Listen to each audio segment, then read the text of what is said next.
자, 우리 하나님 말씀 고린도전서 1장 18절로 25절 말씀입니다. 신약성경 263면입니다. 고린도전서 1장 18절로 25절 말씀입니다. 자, 우리 찾으신 줄 알고 한 절씩 교독합니다. 십자가의 도가 멸망하는 자들에게는 미련한 것이요 구원을 받는 우리에게는 하나님의 능력이라.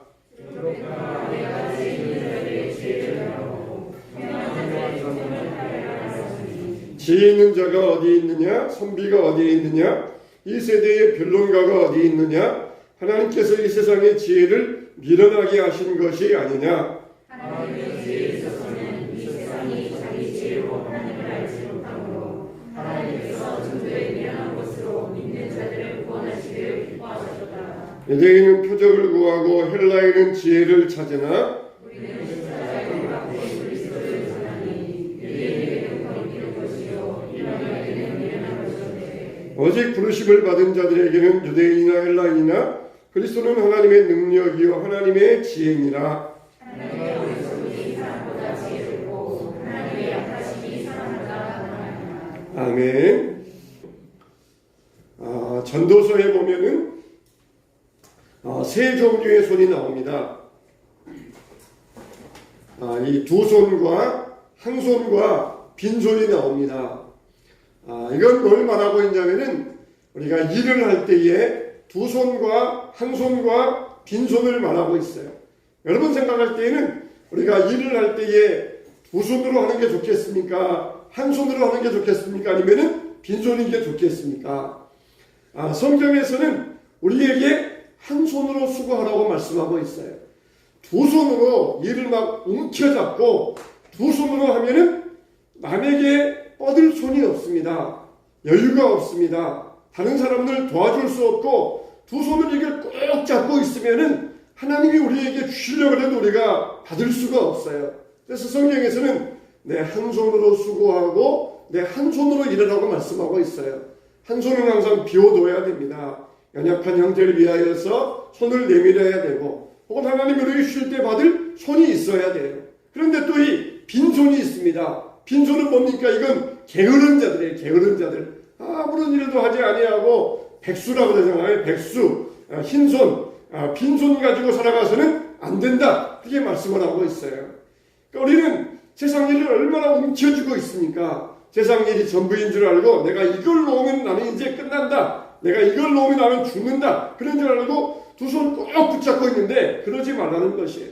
한 손으로 수고하고 그리고 한 손으로 베풀고 한 손으로 여유를 가지고 한 손으로 수고하여서 얻은 것으로 먹어라. 그러면서 우리에게 전도서 말씀은 권면해주고 있습니다.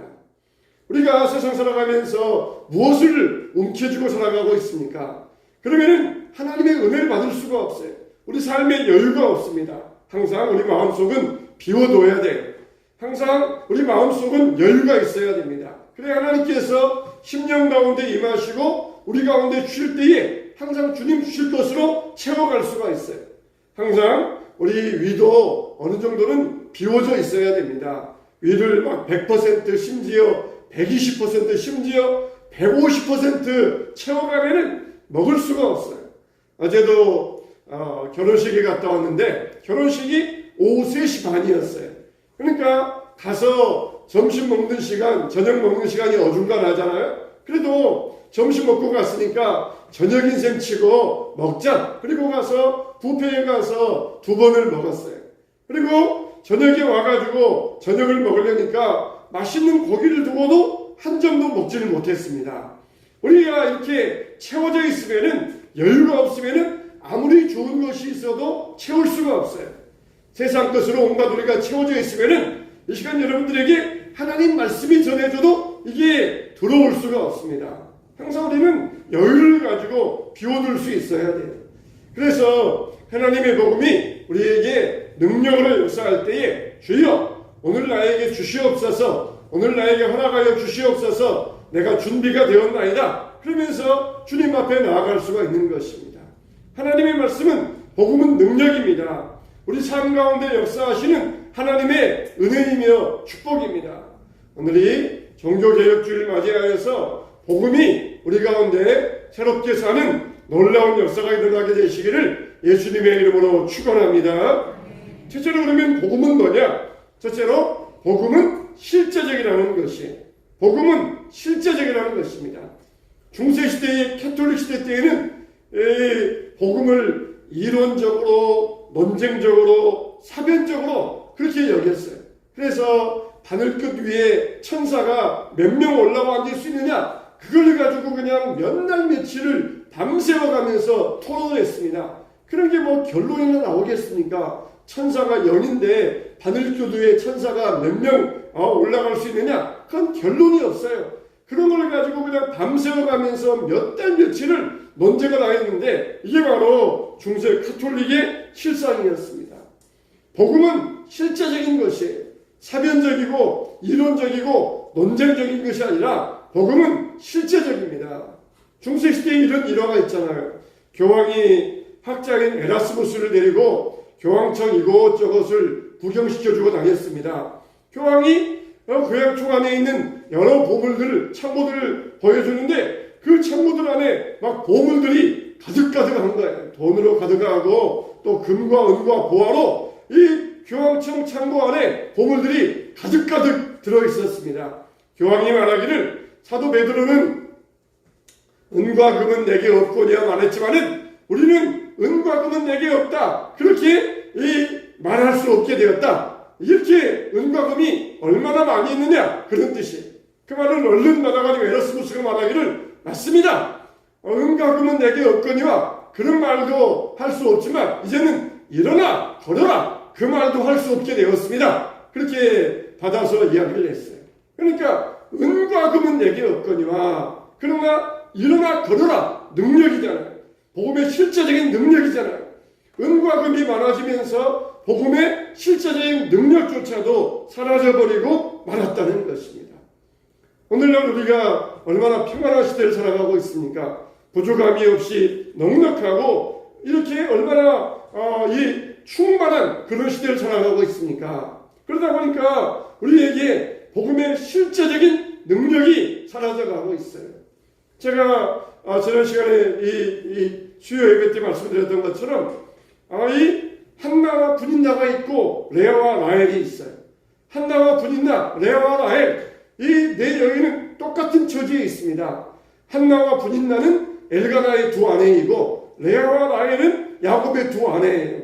그런데 레아에게는 아들이 있었고 라헬에게는 아들이 없었어요. 분인나에게는 아들이 있었고 한나에게는 아들이 없었어요. 근데 이들 가운데 누가 하나님 앞에 나아갑니까? 야곱의 두 아내 가운데서는 아들을 낳는 레아가 하나님 앞에 나아가서 부르짖어 기도합니다. 엘가나의 두 아내 가운데는 아들이 없는 한나가 주님 앞에 가서 부르짖어 기도합니다. 서로 이 네 여인 다 결핍이 있었어요. 레아에게는 남편의 사랑은 없었지만 아들이 있어요. 라헬에게는 아들은 없었지만 남편의 사랑이 있었어요. 한나는 여기와 반대잖아요. 한나는 남편의 사랑은 있었지만 아들이 없었어요. 분인나는 남편의 사랑은 없었지만 아들은 있었어요. 그런데 이쪽 집안과 이쪽 집안에서는 정반대 상황이 나타납니다. 이쪽 집안에서는 아들은 있지만 남편의 사랑을 못 받는 레아가 하나님 앞에 가서 부르짖어 기도해요. 근데 이쪽 집안에서는 남편의 사랑은 있지만 아들이 없는 한나가 주님 앞에 가서 부르짖어 기도합니다. 이게 우리와 형편이 똑같다는 것이에요. 우리는 다 결핍된 사람들입니다. 부족한 사람들이에요. 그런데 하나님 앞에 나아갈 때는 우리의 부족함을 가지고 주님 앞에 나아가서 주님께 매어 달리고 의지하면서 간구할 수 있어야 돼요. 돈이 많으면은 건강이 없다든지, 또 돈도 많고 건강이 좋으면은 자식이 속을 썩인다든지, 우리에게는 다 무언가의 결핍이 있기 마련이에요. 부족함이 있기 마련입니다. 심령이 가난한 자가 복이 있다고 말씀해 주셨어요. 우리 결핍, 부족함, 이걸 가지고 주님 앞에 나아갈 때 주님께서는 그 사람을 긍휼히 여겨주시고 그 사람을 축복해 주시는 것입니다. 할렐루야. 우리는 아무리 부유한 시대, 아무리 물질적으로 풍요한 시대를 살아간다 할지라도 우리에게는 많은 결핍함이 있어요. 사실 우리 교회적으로 볼 때에도 우리 교회가 좀 이게 좀 작아서 그러지 우리 교회가 그렇게 부족한 건 없잖아요. 우리 교회가 좀 작다 그것뿐이지 뭐 월세가 나가는 게 있으니까 뭐 어디 뭐 빚진 게 있으니까 우리 교회적으로는 부족한 게 없어요. 그러나 여기에 우리가 빠져들면은 안일함에 빠져들고 맙니다. 하나님이 우리에게 결핍함을 주신 것 같아요. 이제 기도하라고 하시는 것 같아요. 우리 교회가 앞으로 이제 이 지역이 재개발되면은 어떻게 해야 되나? 그게 우리의 큰 결핍으로 다가오고 있습니다. 우리 교회는 또 여러 가지 상황이 특수해서 또 멀리 갈 수도 없잖아요. 또 그리고 상가로 올라가게 되면은 엘리베이터 없는 상가로 또 높이 올라갈 수도 없잖아요. 또 멀리 갈 수도 없고 이 근처에서 우리 교회가 이전할 장소를 잡아야 되고 선택지가 매우 좁아요. 선택지가 여러 가지 작습니다. 그런 상황 가운데 우리는 하나님이 우리에게 결핍을 주시면서 기도하게 하십니다. 우리 나름대로는 우리 교회가 작다 뿐이지 부족한 게 없어요. 사실 여러분들 우리 교회적으로 작은 것 외에는 여러 가지 부족함이 없다 그렇게 생각하실지 모르겠어요. 그러나 하나님이 우리에게 또 새로운 결핍을 주시면서 그러면서 그 부족함을 가지고 어떻게 하라? 내게 와라. 나를 의지하라. 내게 부르짖으라. 그럴 때 내가 너에게 채워주겠다고 약속하시는 것입니다. 그냥 라헬은 아들은 없지만 그러나 남편은 사랑은 있어요. 분인 나는 아들은 있지만 남편의 사랑이 없어요. 그렇게 나름대로 나 이거 있어. 나 아들이 있어. 나 남편이 나를 사랑해. 그것만 가지고 거기에 젖어들었던 것입니다. 그러니까 라헬은 그냥 남편에게 앙탈 부리면서 아들 낳게 하라 그랬지만은 하나님 앞에 나아가는 그 길은 몰랐던 거예요.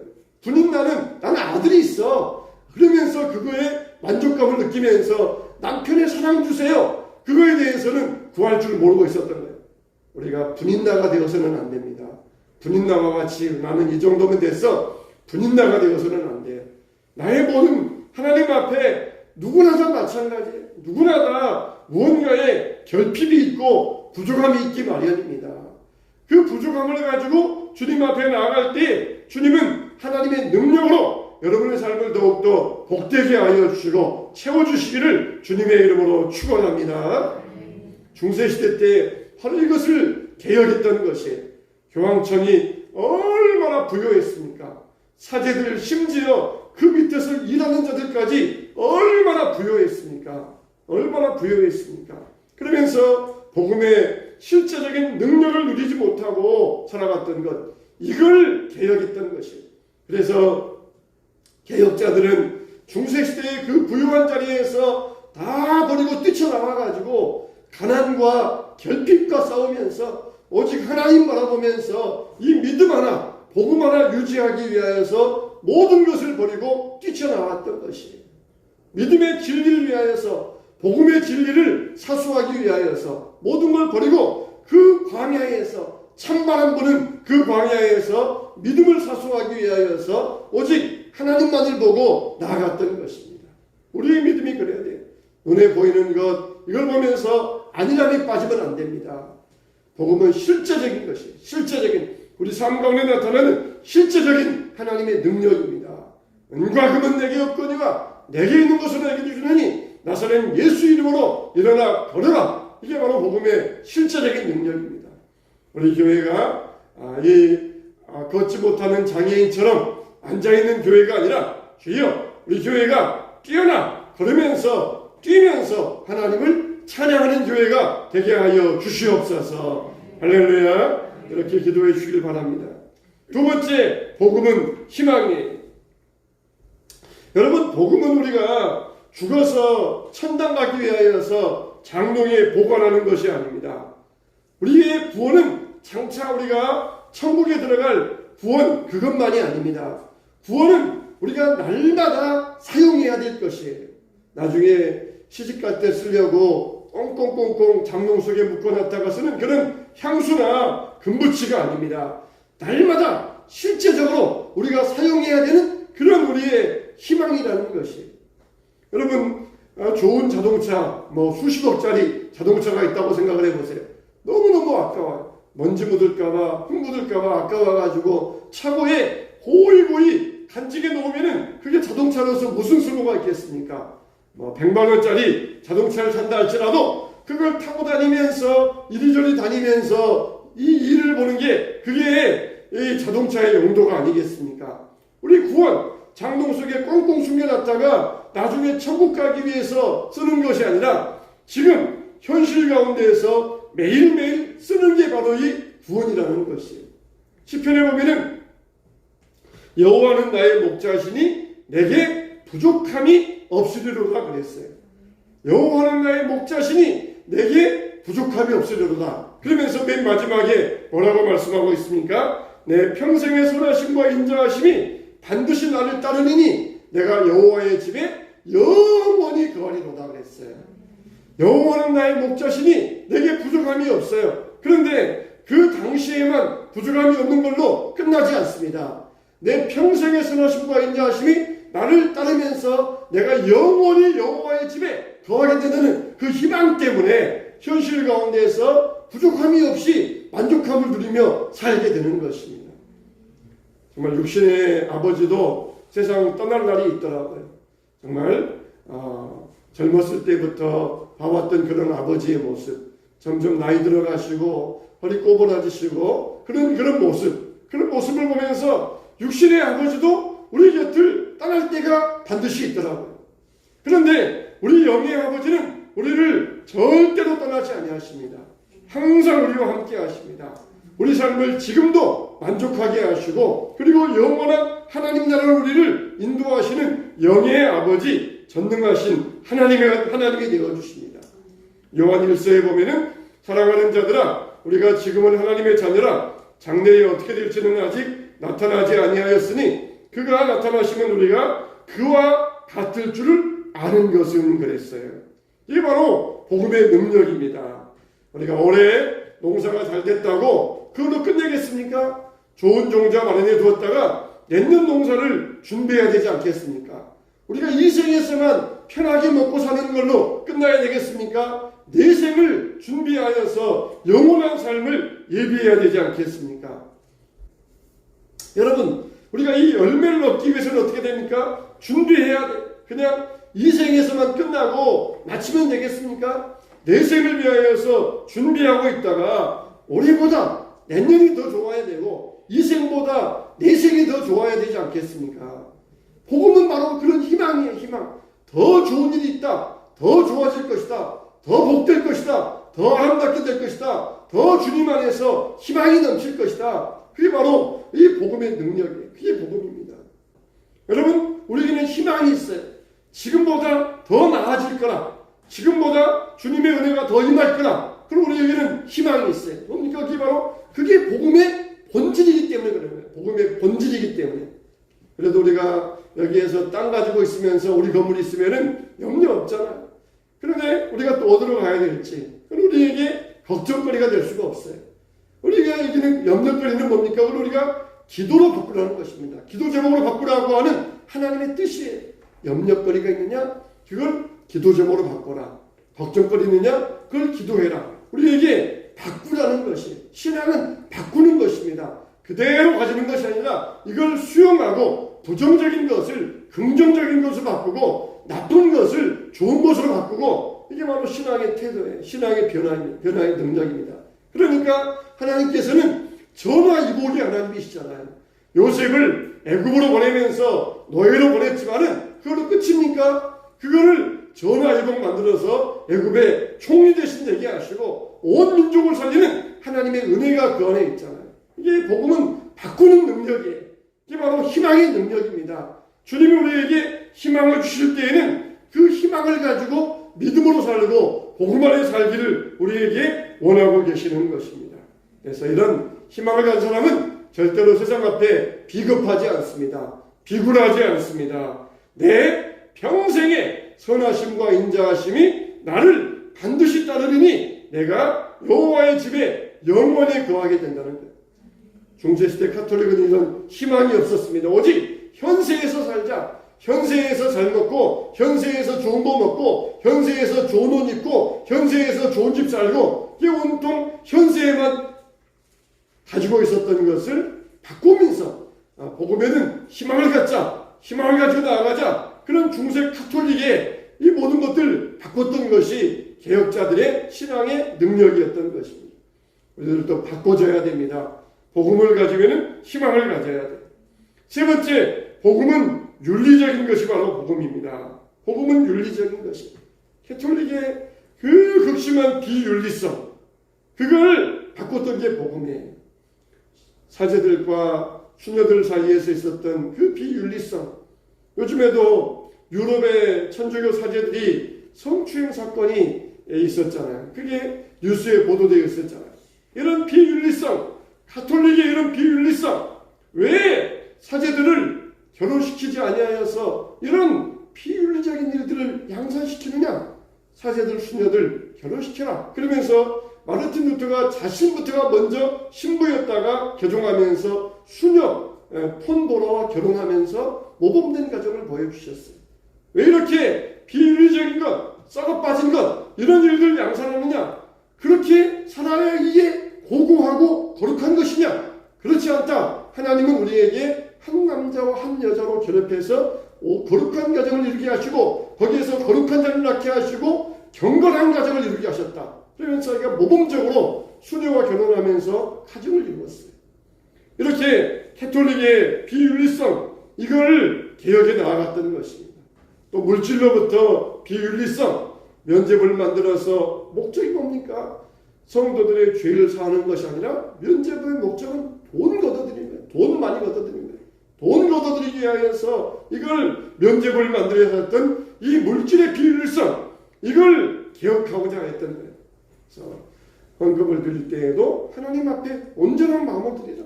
내 마음의 중심을 보신다.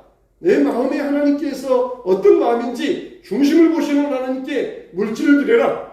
그러면서 이걸 철저하게 깨고 새롭게 만들었던 것이 우리 종교개혁의 정신입니다. 우리에게는 신앙의 윤리성이 살아나야 됩니다. 복음에는 윤리성이 있는 것이에요. 뭐라 그랬습니까? 이방인도 하는 것보다 너희들이 그것밖에 못하면은 어찌 하늘에 계신 하나님께서 기뻐하시겠느냐? 형제를 사랑하느냐? 이방인도 하느니라. 원수까지 사랑하라. 그래서 우리에게 윤리적인 말씀으로 권면해 주셨던 것입니다. 우리는 세상의 어떤 윤리적인 성인보다도 더 높은 윤리성을 가지고 살아갈 수 있어야 돼요. 네 번째, 복음은 뭐냐? 복음 안에는 감격성이 있어요. 빌립보서 1장 18절에 보면은 그러면 무엇이냐? 거칠으로 하나 참으로 하나 무슨 방도로 하든지 전파되는 것은 그리스도니 이로써 나는 기뻐하고 또한 기뻐하리라 그랬어요. 복음 안에는 감격성이 있습니다. 복음 안에는 감사가 있고 그리고 감사의 열매가 맺어져야 돼요. 복음 안에는 혀의 권세, 입술의 권세가 나타나야 됩니다. 기도가 있어야 되고 찬양이 있어야 되고 전도가 있어야 되고 그리고 감사가 있어야 돼요. 우리 혀는 정말 신앙의 끝판왕입니다. 신앙의 모든 것의 끝판왕이에요. 내가 믿음으로 시인하면은 먼저 구원을 받는다 그랬어요. 먼저 중요한 게 믿음으로 시인하는 것입니다.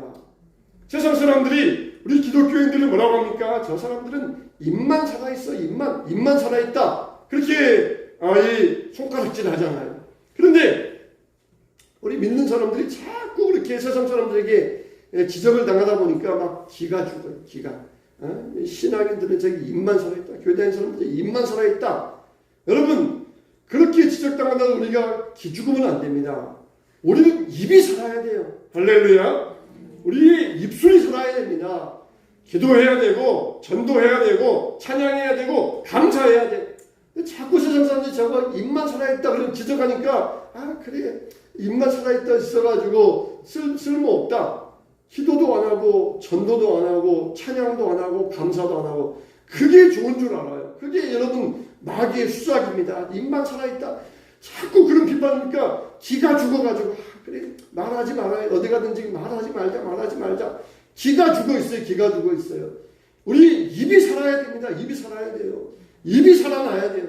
입술의 권세가 나타나야 됩니다. 기도할 때에도 그냥 그래 입만 살아있으면 안 돼. 조용히 기도하는데 기도할 때도 적어도 내 기도 소리를 내 귀로 들을 수 있어야 돼요. 적어도 내 귀에 내 소리가 들려 있어야 됩니다. 기가 죽어가지고 그래 말하지 말자. 그냥 조용히 지내자. 찍소리하지 말자. 완전히 지금 기독교는 기가 죽어 있어요. 기가 죽어. 입이 살아야 돼요. 입술의 권세, 혀의 권세가 나타나야 됩니다.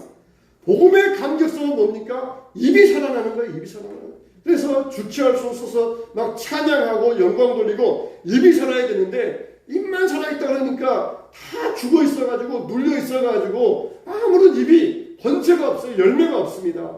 입이 살아나야 됩니다. 그래서 기도할 때 입술로 찬양하고 기도하고 우리 입술로 말하고 입술의 권세 능력입니까?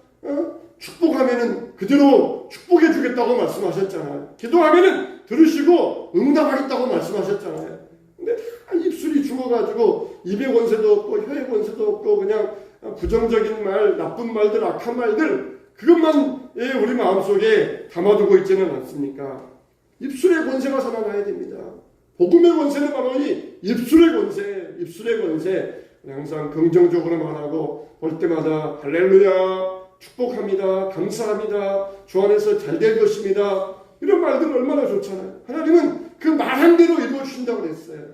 하나님도 말씀으로 세상을 창조하셨어요. 혀에는 창조의 능력이 있습니다. 창조의 능력이 있어요. 한번 제가 여러분들에게 우리 입술의 권세를 가지고 할 때 여러분 크게 한번 아멘 해보세요. 한번 연습 한번 해보겠습니다. 사랑하는 성도 여러분, 입술의 권세를 가집시다. 아멘. 할렐루야. 아멘. 입술의 권세가 우리가 또 강해져야 돼요. 입만 살아있으니까 기가 죽어가지고 주눅 들어가지고 그래 말하지 말자 그러는데 입술이 살아나야 돼. 입술이 감격적인 입술이 살아나야 됩니다. 하나님을 찬양하는 입술, 기도하는 입술, 감사와 또 우리가 전도의 입술, 이게 우리가 입술의 권세가 살아날 수 있어야 돼요. 그냥 인터넷에 보면은 댓글 몇 마디 그거 가지고도 극단적인 선택을 하는 일들이 얼마나 많이 있습니까? 왜 그래요? 눌려있기 때문에 우리 영이 눌려있으니까 그러니까 극단적인 선택을 하는 것이. 우리 입술의 권세가 나타나면 어떻습니까? 우리 온몸이 우리 입술에 영향을 받아요. 머리부터 발끝까지 우리 입에서 나오는 말의 영향을 온몸이 받습니다. 그리고 옆으로 이게 퍼져나가요. 그 파장이 퍼져나가서 사람들에게 입술의 영향권 안에서 입술의 능력이 나타나게 되어 있습니다. 그런데 이게 권세가 없고 죽어 있으니까 누가 한마디 하면은 찍소리 못하고 기죽어 들어가고 그 말에 묶여버리고 그게 우리에게 이 하나님이 주신 입술의 권세를 사용하고 우리 영이 살아나지 못하기 때문에 그러는 것입니다. 로마서 1장 21절에 보니까 하나님을 알되 하나님을 영원롭게도 아니하며 감사하지도 아니하고 오히려 그 생각이 허망하여지며 미련한 마음이 어두워졌나니 하나님을 알되 하나님을 영원롭게도 하지 않는다는 거예요. 감사하지도 아니하고 그런다는 거예요. 이게 뭡니까? 완전히 입술의 권세, 복음의 감격을 잃어버린 것이. 우리는 입이 살아나야 됩니다. 할렐루야. 할렐루야. 금방 다음에 소리 줄어들어요. 다시 한번 정신 차리시고 우리 다시 한번 입이 살아나야 합니다. 할렐루야. 할렐루야. 교회는 입이 살아나야 돼. 입이 살아나야 돼. 입술의 권세, 입만 살면 안 되지만은 우리가 입이 살아나야 돼. 입만 살아있다. 그건 잘못된 말이지만은 입도 살아있다. 입이 살아있어야 돼. 기독교에는 뭐가 살합니까? 입으로 살아요. 입으로. 목사가 뭘로 살아요? 입으로 살잖아. 제가 여러분들에게 주일에 올 때마다 뭐 돈을 줍니까? 금을 줍니까? 오직 입으로 나오는 말씀밖에 못 줘요. 우리 기독교인들은 입으로 살아야 돼. 입으로. 입이 죽으면 그러면 죽은 것이에요. 입술로 시인 못하면 죽은 겁니다. 많은 사람들 앞에서 나를 부끄러워하면 나도 너를 모른다고 하겠다. 입이 죽어 있으니까 예수님도 모른다고 하신다는 것이에요. 입이 살아있어야 됩니다. 예수님이 나의 주님이시다. 할렐루야. 하나님의 사랑이시다. 할렐루야. 입이 살아있어요. 그래야 주님도 내가 너 안다. 그렇게 우리를 인정하신다는 것이에요. 입이 살아야 됩니다. 입술의 권세, 혀의 권세가 맺어져야 됩니다. 왜 기가 죽어 있습니까? 기죽지 마세요. 하나님을 알면서도 그 마음이 허망하여지고 어두워져 있다는 거예요. 입술이 죽어 있으니까 입술이 부정적인 말하니까 그 영도 어두워져 가지고 허망하여져 있다는 것입니다. 사랑하는 성도 여러분, 입의 개혁을 이루어야 돼요. 복음의 감격성을 가져야 돼요. 중세 가톨릭은 그냥 굳어지고 드리는 예배가 칙칙해 가지고 그 예배 분위기가, 소위 미사 분위기가 얼마나 가라앉았는지 몰라요. 예배는 감격입니다. 감격. 우리 영이 약동하는 감격의 시간이, 그냥 사제가 나와서 라틴어로 뭐라 하면 저게 뭔 소리야 그러면서 한마디도 못 알아듣고 돌아가요. 그냥 찬양대지만 나와 찬양하면은 그냥 듣기만 하고 돌아가요. 우리들도 그렇지 않습니까? 누가 노래하면은 그냥 듣기만 하고 내 입술로는 꼭 닫고 그러지 않습니까? 사제가 말하는 거 그거 귀로만 듣고 내 말로 표현할 수 있어야 되는데, 오늘 목사님이 이런 말씀하셨어. 입술의 권세 가져야 된다고 그랬어. 입술로 찬양해야 돼. 그러면서 들었으면 그 말이 내 입으로 나와야 되는데 그냥 듣기만 하고 뭔 소리야 그러면서 그냥 끝나고, 그게 참된 예배이겠습니까? 그걸 개혁했던 거예요. 그 삶, 그걸 개혁하면서 역동적인 예배, 살아있는 예배, 입술의 권세가 나타나는 예배, 그걸로 개혁했던 게 바로 종교개혁주의입니다. 우리 삶이 이렇게 개혁되어져야 됩니다. 그래서 복음의 참된 능력이 우리 삶 가운데, 우리 교회 가운데 나타나면서 하나님의 놀라운 역사와 은혜가 우리 삶 가운데 나타나게 되시기를 예수님의 이름으로 축원합니다. 축원합니다.